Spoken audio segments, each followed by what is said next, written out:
High school Hindi की कक्षा में आपका स्वागत है। आज मैं आपके लिए लेकर आया हूँ काव्य सौंदर्य के तत्व। काव्य सौंदर्य के तत्व आप जानते हैं, रस, छंद, अलंकार। ये 3 पॉइंट हैं और 2-2 नंबर के पूछे जाते हैं 6 नंबर के। तो इससे पहले आपने रस और छंद देख लिया है। आज मैं आपको अलंकार पढ़ाऊँगा।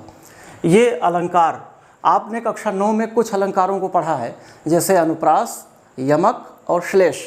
3 अलंकार आपने पढ़ लिया है। आप जानते हैं कि अलंकारों के 2 मुख्य भेद हैं, शब्दालंकार, अर्थालंकार। जहाँ शब्दों में चमत्कार उत्पन्न हो वहाँ शब्दालंकार होता है, और जहाँ अर्थ में चमत्कार उत्पन्न हो वहाँ अर्थालंकार होता है।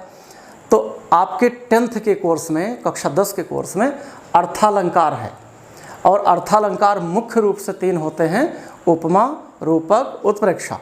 तो हम इनका अध्ययन आज करेंगे कि अलंकार किसे कहते हैं और ये तीनों क्या क्या हैं। अब आप देखें कि अलंकार की परिभाषा देख लीजिए।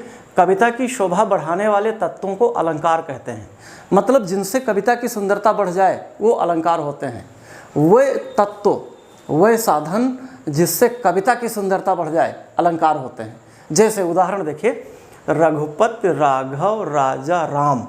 याद रखना कि अलंकार कविता में ही होते हैं, कविता की पंक्तियों में ही अलंकार होते हैं।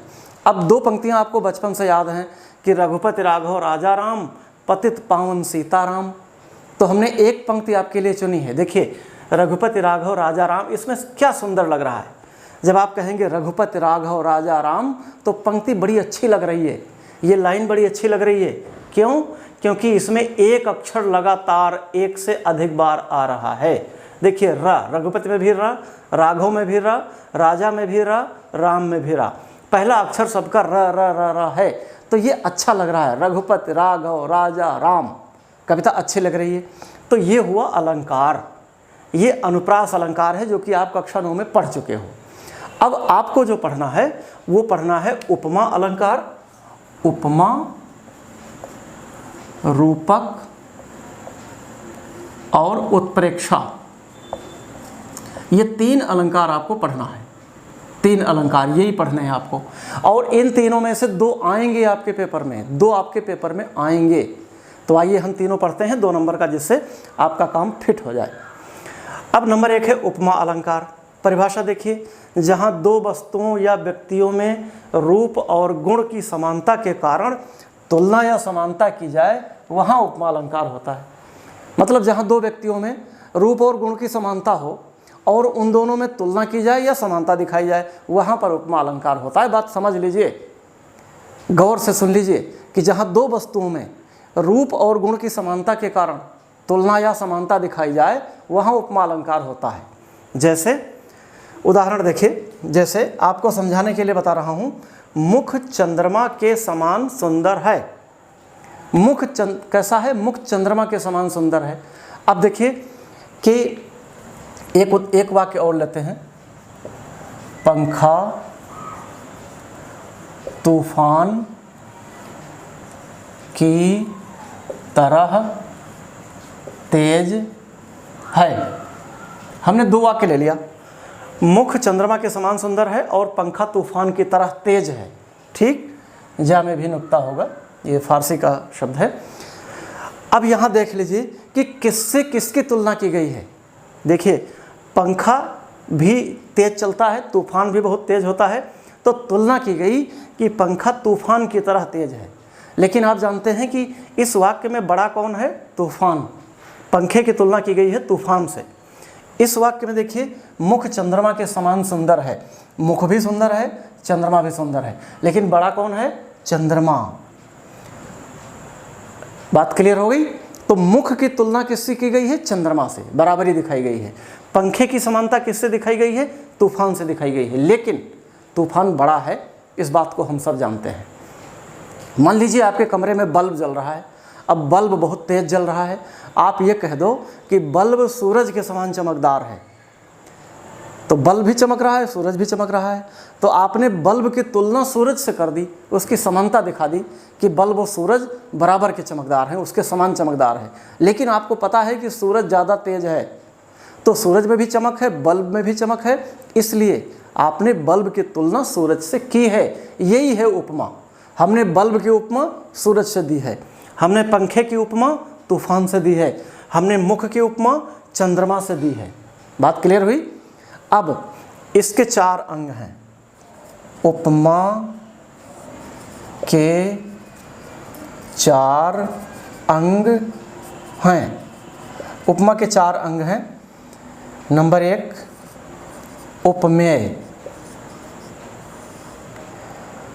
नंबर 2 उपमान, नंबर 3 साधारण धर्म और नंबर 4 वाचक। ये 4 अंग हैं, उपमेय, उपमान, साधारण धर्म और वाचक। अब आप देखें कि इस लाइन में चारों हैं, इस लाइन में चारों हैं। जैसे देखिए कि मुख है उपमेय, मुख हो गया उपमेय, मतलब जिसकी तुलना की जाए वह उपमेय होता है, जिसकी तुलना की जाए वह उपमेय होता है। तो मुख की तुलना की गई है, मुख है उपमेय। चंद्रमा क्या है? उपमान। जिससे तुलना की जाए वह उपमान होता है। समान क्या है? साधारण धर्म। ये है सुंदर है, साधारण धर्म। दोनों का धर्म क्या है? सुंदरता। मुख का भी धर्म सुंदरता है और चंद्रमा का भी धर्म सुंदरता है, इसलिए ये साधारण धर्म हो गया सुंदर, और समान हो गया वाचक। वाचक माने बताना, ये शब्द बता रहा है कि तुलना या समानता की जा रही है। अब दूसरे वाक्य में आते हैं। पंखा तूफान की तरह तेज है। बताइए पंखा क्या है? पंखा है उपमेय, तूफान है उपमान, तरह है वाचक, तेज है साधारण धर्म। साधारण धर्म। बात क्लियर हो गई। तो उपमा के 4 अंग हैं, उपमेय, उपमान, साधारण धर्म और वाचक। जिसकी तुलना की जाए वह उपमेय, जिससे तुलना की जाए वह उपमान, और वह गुण जिनके आधार पर तुलना हो रही हो साधारण धर्म, और वह शब्द जो तुलना दिखा रहा हो वाचक। अब और एक बात याद रखना है कि उपमान हमेशा प्राकृतिक होता है, उपमान हमेशा बड़ा होता है और प्राकृतिक होता है। उपमान हमेशा प्राकृतिक होता है। अब उदाहरण की बात कर लेते हैं। ये तो हमने आपको समझाया कि उपमा होती कैसे है। अब उदाहरण ये नहीं होगा, उदाहरण कविता में होगा। तो आइए उदाहरण की बात करते हैं। ये उपमा अलंकार बहुत महत्वपूर्ण है, इसलिए मैं आपका समय ले रहा हूँ, क्योंकि उपमा समझ में आ गई। अगर उपमा अलंकार आपके समझ में आ गया तो रूपक और उत्प्रेक्षा अपने आप आ जाएंगे और तमाम अलंकार आपके समझ में आ जाएंगे। तो अब आपने देखा कि जहाँ 2 वस्तुओं या व्यक्तियों में रूप और गुण की समानता के कारण तुलना या समानता की जाए वहाँ उपमा अलंकार होता है। अब उदाहरण लीजिए। जैसे या उदाहरण देखिए। हरि पद कोमल कमल से, ये हुआ हरि पद कोमल कमल से। हरि माने भगवान, पद माने पैर, कोमल माने कोमल, कमल माने कमल। भगवान के पैर कैसे हैं? कोमल कमल के समान हैं। ये से का मतलब समान। अच्छा, उपमा अलंकार में आते क्या क्या हैं? ये से, सा, सी, सम, सदृश, ज्यों, इव, इतने शब्द आ जाएं वहाँ समझ लेना उपमा है। जिस भी कविता में इतने शब्द आ जाएं, सा, सी, से, सम, सदृश, ज्यों, इव, ये प्रमुख शब्द हैं। अगर ये आ जाएं तो समझ लेना इसमें उपमा है इस कविता में। अब देखिए, हरिपद कोमल कमल से, भगवान के पैर कैसे हैं? कोमल कमल के समान हैं। अब इसमें उपमेय क्या है? उपमेय किसकी तुलना की गई है? हरिपद, ये हो गया उपमेय। उपमान क्या है? कमल। से क्या है? वाचक। से ये वाला वाचक है। और कोमल क्या है? साधारण धर्म। क्योंकि भगवान के पैर भी कोमल हैं और कमल भी कोमल है, तो कमल की कोमलता से भगवान के पैरों की तुलना की गई है। हरिपद कोमल कमल से ये हो गया उदाहरण। एक और उदाहरण देता हूँ, दूसरा उदाहरण देखिए। हाय फूल सी कोमल बच्ची हुई राख की ढेरी। हाय फूल सी कोमल बच्ची हुई राख की ढेरी। दूसरा उदाहरण देखिए, हाय फूल सी कोमल बच्ची हुई राख की ढेरी। तो अब यहाँ क्या है कि किससे किसकी तुलना की गई है? फूल के समान कोमल बालिका की तुलना की गई है। बालिका कैसी है? फूल के समान कोमल है। तो ये दो आपको उदाहरण मैंने दिया, और इसे कहते हैं उपमा अलंकार। जहाँ ऐसी पंक्तियाँ आ जाएं वहाँ उपमा अलंकार होता है। अब परीक्षा में आपसे क्या पूछा जाएगा? परीक्षा में पूछा जाएगा आपसे कि उपमा या रूपक अलंकार की परिभाषा उदाहरण सहित लिखिए, या रूपक या उत्प्रेक्षा अलंकार की परिभाषा उदाहरण सहित लिखिए। तो आपको क्या करना है? परिभाषा लिख देना है और उदाहरण लिख देना है, बस आपके 2 नंबर पक्के हो गए। तो इन तीनों में से कोई 2 पूछा जाएगा, उपमा, रूपक, उत्प्रेक्षा, इसलिए आप तीनों को तैयार कर लीजिए, 2 नंबर आपके पक्के हो गए। तो हमने उपमा पढ़ लिया। अब आगे बढ़ते हैं, रूपक की बात करते हैं। रूपक अलंकार, अलंकारों में थोड़ा सा जो कठिन है वो रूपक है, इसलिए रूपक को समझने की कोशिश करना। रूपक,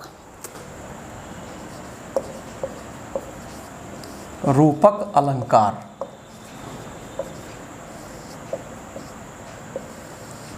परिभाषा लिखिए। जहाँ उपमेय में उपमान का भेद रहित आरोप हो, भेद रहित आरोप हो वहाँ रूपक अलंकार होता है।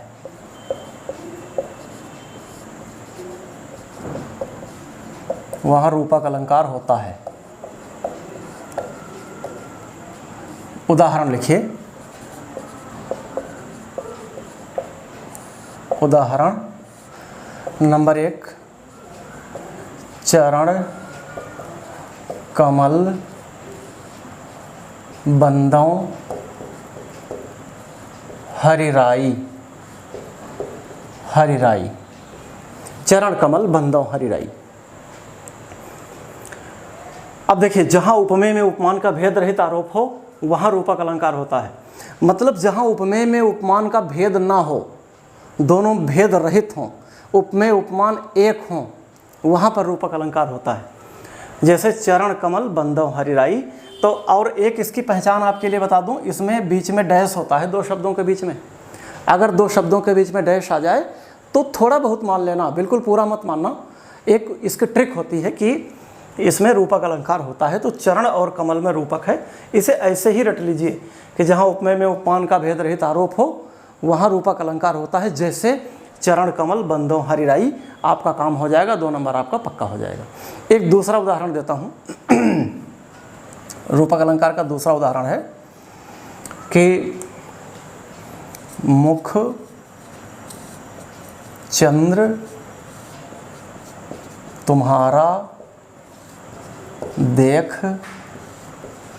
सखे मन सागर मेरा लहराता। ये देखिए, बड़ा प्यारी, बहुत प्यारी लाइन है ये कि मुखचंद्र तुम्हारा देख सके मन सागर मेरा लहराता। अब देखिए, मुखचंद्र तुम्हारा देख सके मन सागर मेरा लहराता। आप जानते हैं कि ज्वार कैसे आता है? ज्वार भाटा जो सागर में उठता है, सागर में पानी की ऊंची ऊंची तरंगें उठ जाती हैं चंद्रमा के आकर्षण के प्रभाव से, चंद्रमा की चांदनी के प्रभाव से। तो तुम्हारा मुख देखकर मेरा मन रूपी सागर लहर उठता है। एक मित्र दूसरे मित्र से कहता है कि हे मित्र, तुम्हारा मुख रूपी चंद्र देखकर मेरा मन रूपी सागर लहर जाता है। तो मुख चंद्र यहाँ रूपक है और मन सागर यहाँ रूपक है। इस पंक्ति में 2 रूपक आपको मिल रहे हैं। और भी कई, अंबर पनघट में डुबो रही तारा घट उषा नागरी, बहुत से आपको रूपक अलंकार के उदाहरण मिल जाएंगे। अब हम तीसरा लेते हैं उत्प्रेक्षा अलंकार। उत्प्रेक्षा अलंकार, उत्प्रेक्षा अलंकार का उदाहरण लेते हैं। परिभाषा देखिए, परिभाषा कविता में जहाँ हर में उसमें कविता लगा लीजिए। कविता में जहाँ उपमेय में उपमान की संभावना की जाए, उपमेय में उपमान की संभावना की जाए, संभावना की जाए, वहाँ उत्प्रेक्षा अलंकार होता है। उत्प्रेक्षा अलंकार होता है, ये इसकी परिभाषा है। अब इसके वाचक शब्द हैं, आप कैसे पहचानेंगे दूर से? इसके लिए वाचक शब्दों का प्रयोग होता है। इसके वाचक शब्द हैं जनु, जनो, जानो, मनु, मनो, मानो, जानहु, मानहु, जनहु और मनहु। थोड़ा आपको बोलने में मुश्किल होगी, लेकिन जनु, जनो, जानो, मनु, मनो, मानो, जानहु, मानहु, जनहु, मनहु, इतने शब्द हैं। अगर ये किसी भी कविता में आ जाएं तो ये मान लेना कि इसमें उत्प्रेक्षा अलंकार है। बस ये ट्रिक हो गई आपके लिए। तो परिभाषा देखिए कि कविता में जहाँ उपमेय में उपमान की संभावना की जाए वहाँ उत्प्रेक्षा अलंकार होता है। इसके वाचक शब्द हैं, वाचक माने बताने वाले शब्द हैं ये, जनु, जनो, जानो, मनु, मनो, मानो, जानहु, मानहु, जनहु, मनहु, ये शब्द हैं। अब उदाहरण लिखिए। उत्प्रेक्षा अलंकार के बहुत सारे उदाहरण आपको मिलेंगे। 2 उदाहरण मैं आपको दूंगा। उदाहरण नंबर 1 बहुत प्यारा शब्द है, चौपाई है। अति कटु वचन कहत कैकेयी, मानो लोन जरे पर देई। बहुत प्यारा उदाहरण है, देखिए। अति कटु वचन कहत कैकेयी, मानो लोन जरे पर देई। कैकेयी इतना कठोर वचन बोल रही है, मानो जले पर नमक छिड़क रही हो। ये इसका अर्थ हुआ। अब उत्प्रेक्षा कहाँ है? देखिए, जन, जनो, जानो, मन, मनो, मानो, मानो आ गया, ये हो गया उत्प्रेक्षा आपका। ये वाला शब्द बता रहा है कि यहाँ पर उत्प्रेक्षा अलंकार है। अब परीक्षा में क्या होगा? या तो ये पूछा जाएगा कि उत्प्रेक्षा अलंकार की परिभाषा उदाहरण सहित दीजिए, या फिर ऐसे 2 पंक्तियाँ दे दी जाएंगी और आपसे कहा जाएगा कि इस कविता में कौन सा अलंकार है। तो आपको 1-2 बार कविता पढ़ना है, घबराना नहीं है कि अब मैं क्या करूँ, हाथ पांव फूल जाएं। नहीं, आप कविता को 2 बार पढ़ो, 3 बार पढ़ो, कुछ ना कुछ निकल कर आएगा। अपना मन, अपना विवेक, अपनी बुद्धि लगाओ, कुछ ना कुछ निकाल लोगे। किसी भी प्रश्न को खाली नहीं छोड़ना है, क्योंकि मात्र 33 नंबर आपको नहीं लेने हैं। आपको नंबर कितने लेने हैं? 70 नंबर का पेपर होगा, 30 नंबर का प्रोजेक्ट आपके विद्यालय से होगा। तो 70 में से आपको 65 प्लस लेना है, तब काम बनेगा। तो देखिए, अब दूसरा उदाहरण आपको देता हूँ, एक और उदाहरण देता हूँ।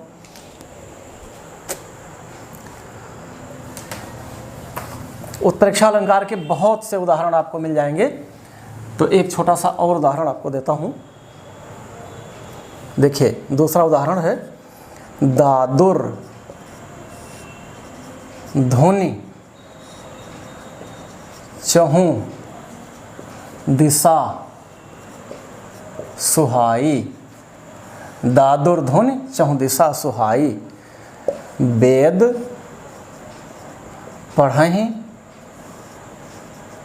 जनु वटु समुदायी।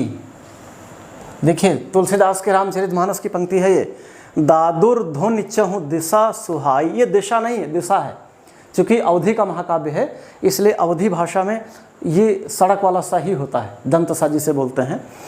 तो दादुर धुन चहु दिशा सुहाई, वेद पढ़हि जन वट समुदायी। वर्षा काल का चित्रण करता हुआ कवि कहता है कि जब आपने देखा होगा कि जब बारिश की पहली पहली बूंदें गिरती हैं तो तालाबों में, गड्ढों में जाने कहाँ से रंग बिरंगे लाल पीले नीले मेढक निकल आते हैं और वो अपनी आवाज़ टर टर की आवाज़ करना शुरू कर देते हैं। तो उसी आवाज़ को देख करके कवि लिखता है, दादुर माने मेढक, मेढक कि मेढकों की आवाज़ चारों दिशाओं में बड़ी सुंदर लग रही है, बड़ी अच्छी लग रही है। मेढकों की आवाज़, मेढकों की ध्वनि चारों दिशाओं में, चहुँ दिशा, चारों दिशाओं में, वैसे दिशाएं 10 होती हैं, 10, लेकिन 4 दिशा मुख्य रूप से होती हैं। तो ऐसे मान लीजिए कि मेढकों की आवाज़ सारी दिशाओं में ऐसे सुंदर लग रही थी, ऐसे मनमोहक लग रही थी। वेद पढ़हि जन वटु समुदायी, जैसे वटु माने ब्रह्मचारी लोग, मानो ब्रह्मचारी गण एक स्वर में वेद का पाठ कर रहे हों। कितनी सुंदर बात कही है तुलसी ने, कैसे उपमा दी है देखिए। इसीलिए कहते हैं जहाँ न पहुँचे रवि वहाँ पहुँचे कवि। तो कवि की दृष्टि हर जगह पहुँच जाती है, जहाँ सूरज की रोशनी नहीं पहुँचती वहाँ भी कवि की दृष्टि पहुँच जाती है। तो देखिए कि मेढकों की आवाज़ सारे दिशाओं में ऐसे अच्छी लग रही थी मानो ब्रह्मचारीगण एक स्वर में बैठकर वेद का पाठ कर रहे हों। अब आपको उत्प्रेक्षा पकड़ना है। उत्प्रेक्षा कहाँ है? उत्प्रेक्षा कैसे ढूंढ पाओगे? जनु जनो जानो, मनु मनो मानो, जानो मानो, जनो मनो। अगर आपको आता है तो आप उत्प्रेक्षा ढूंढ लोगे। तो ये रहा जनु, आपका बैठा हुआ इंतजार कर रहा है कि कब आपकी निगाह पड़े, कब मैं धन्य हो जाऊं। तो देखिए जनु मिल गया आपको, जनु, यहाँ उत्प्रेक्षा है। तो इस तरह से उपमा रूपक उत्प्रेक्षा, ये तीनों अलंकार मैंने आपको पढ़ा दिया, समझा दिया। अब आप इसे 1-2 बार देख लीजिए, ठीक से पढ़ लीजिए, समझ लीजिए। इसमें 6 अंक छिपा हुआ है। और प्यारे बच्चों एक बात और बता दूं, इसमें कोई भी नंबर आपका कटता नहीं है, कोई नंबर नहीं कटता है। बस आप स्पेलिंग गलती ना करें और अच्छी राइटिंग में ज़्यादा काट पीट ना करें, लिपापोती ना करें स्याही की, साफ सुथरे शब्दों में, अच्छी पंक्तियों में बढ़िया सा लिख दीजिए। फिर देखिए आपके नंबर कैसे उठते हैं। तो अलंकारों में क्या करना है? परिभाषा, उदाहरण, परिभाषा, उदाहरण, 2-2 लाइन, 2 लाइन की परिभाषा, एक लाइन की परिभाषा, 2 लाइन का उदाहरण, आपके 6 नंबर पक्के हो गए। तो इस तरह आज मैंने आपको अलंकार पढ़ाया है। तो काव्य सौंदर्य के तत्व में मैंने रस, छंद, अलंकार तीनों चीज़ें पढ़ा दी। अब हिंदी व्याकरण की अगली वीडियो मैं कल आपके लिए लेकर आऊँगा। तब तक के लिए जय हिंद।